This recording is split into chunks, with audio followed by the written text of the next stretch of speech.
ఎన్నికల ఫలితాలు వచ్చి 24 గంటలు కాకముందే మా పార్టీ కార్యకర్తలు నాయకుల మీద ఇవాళ గూండాయిజానికి రౌడీయిజానికి కాంగ్రెస్ పార్టీ ఏదైతే దిగజారుడు రాజకీయాలు చేస్తుందో నేను రేవంత్ రెడ్డి గారికి ఒకటే చెప్తా ఉన్నాను.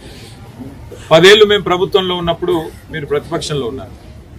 ఎన్నడన్నా ఈ రోజు ఇక్కడ మా సోదరుడు రాకేష్ క్రిస్టోఫర్ గారి మీద జరిగిన దాడి జరిగినట్టుగా ఒక ఉప ఎన్నికల్లో గెలిచిన తర్వాత ఎక్కడన్నా మా ప్రభుత్వ హయాంలో మా కార్యకర్తలు కానీ మా పార్టీ నాయకులు కానీ హద్దులు దాటి ఈ రకంగా ప్రవర్తించారా ఒక్కసారి గుర్తు తెచ్చుకోండి.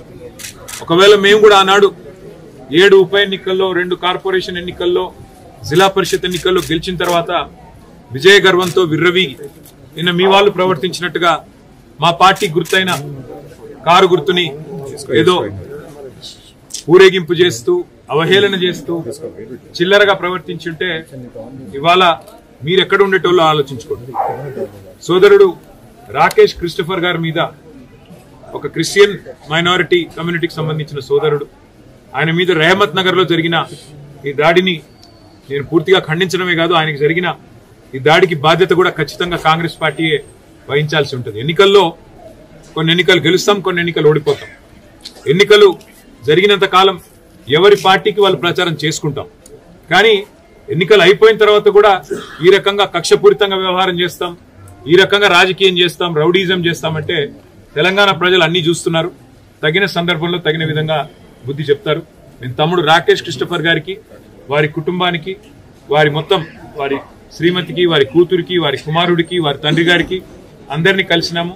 విష్ణువర్ధన్ రెడ్డి గారు, సునీత గారు, కౌశిక్ రెడ్డి గారు, అట్లాగే మా నాయకులు అందరం కూడా కలిసి, మా కార్పొరేటర్లు అందరం కూడా కలిసి ఆ కుటుంబానికి ధైర్యం చెప్పడానికి ఎన్నికలు మా కూకట్పల్లి ఎమ్మెల్యే కృష్ణారావు గారు అందరం కూడా వచ్చి వారికి ధైర్యం చెప్పే ప్రయత్నం చేస్తా ఉన్నాం.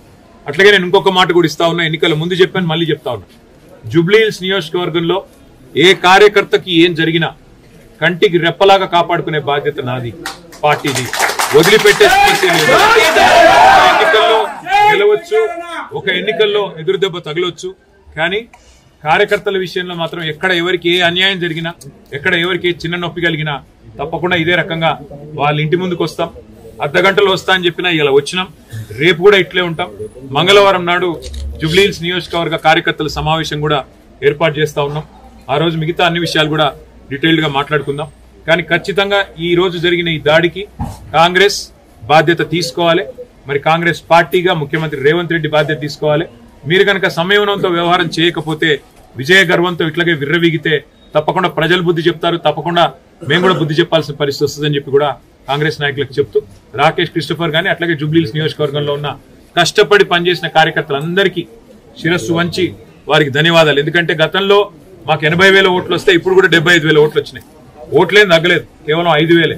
అది కూడా ఇన్ని రిగ్గింగులు, ఇన్ని గూండాగిరి, ఇన్ని దొంగ ఓట్లు, ఇన్ని పైసలు వంచి, చీరలు వంచి, కుక్కర్లు వంచి, ఇన్ని కథలు పడ్డాక ఆడికి కూడా 75,000 ఓట్లు మా అభ్యర్థికి వచ్చినాయి, మా పార్టీకి వచ్చినాయి. ఇదేమి స్వల్ప సంఖ్య కాదు. తప్పకుండా తిరిగి మళ్ళీ భవిష్యత్తులో కొడతాం. జూబ్లీహిల్స్ లో మళ్ళీ గులాబీ జెండా ఎగరేస్తాం. Thank you. సరే, ఎవరిది అహంకారమో ఎవరిది ఏందో నిన్న వాళ్ళు విజయ గర్వంతో తీసిన ఊరేగింపులోనే కనబడ్డది. మేము ఎన్నో ఎన్నికలు గెలిచాం గతంలో. ఎప్పుడన్నా ఇంత అహంకారపూరితంగా ఒక పార్టీ గుర్తును అట్లా బజార్లో ఈడుస్తూ క్రేన్లు పట్టుకొని అంత చిల్లరగా ఎప్పుడన్నా ప్రవర్తించామా? గతంలో అట్లాంటి ఎన్నికల్లో కాంగ్రెస్ పార్టీకి డిపాజిట్లు కూడా రాలేదు. అట్లని చెప్పేసి కాంగ్రెస్ పార్టీ గుర్తునేమన్నా గాడిదెక్కి ఊరేగింపులు చేశామా? అహంకారం ఎవరిదో, ఆత్మవిశ్వాసం ఎవరిదో, భవిష్యత్ ఎవరిదో తప్పకుండా తెలంగాణ ప్రజలు నిర్ణయిస్తారు.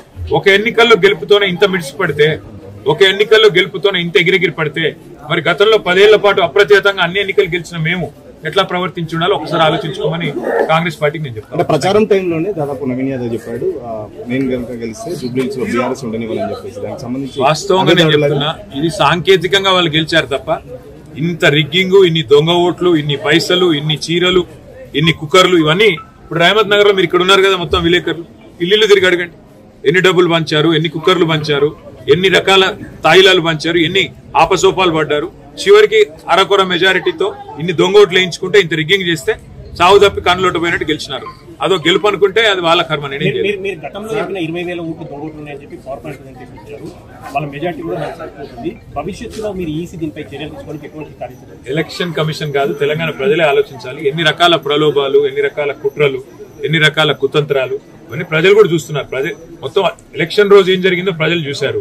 కాబట్టి భవిష్యత్తులో మిగతా అన్ని విషయాలు మాట్లాడుకుందాం. ఇవాళ మాత్రం కేవలం మా సోదరుడు రాకేష్ క్రిస్టోఫర్ గారికి, వారి కుటుంబానికి, జూబ్లీహిల్స్ నియోజకవర్గంలో ఉన్న ప్రతి కార్యకర్తకు ధైర్యం చెప్పడానికి నేను ఇక్కడికి వచ్చినాను.